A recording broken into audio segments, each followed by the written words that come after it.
আসসালামু আলাইকুম। আমার প্রাণ প্রিয় দেয়ানগঞ্জ উপজেলাবাসী, আপনারা তো মনে করতেছেন আপনাদের সামনে আমি কেন যাচ্ছি না। আপনাদের সামনে তো যাওয়ার মতন আমার কোনো ক্ষমতা নাই। এই যে সবার ঘরে ঘরে বন্যার প্রাণী, সবার ঘরে ঘরে বন্যার পানি, আমি কারো কাছে কিছু করতে পারতেছি না, কারোর জন্য কোনো কিছু করতে পারতেছি না। আমি কেন যাবো আপনাদের সামনে? আপনাদের সামনে যাওয়ার মতন মুখ আমার নাই।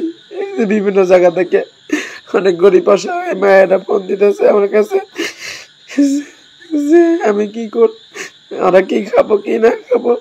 অনেক একের পিছিয়ে পড়া বোনেরা আমার ফোন দিতেছে যে আঙ্গুলের জন্য কিছু করবেন না, আমরা পানির মধ্যে দিবে বাড়ি ঘর ছেড়ে আমরা রাস্তার মধ্যে থাকতেছি, আমরা আঙ্গুলের জন্য কি করবেন।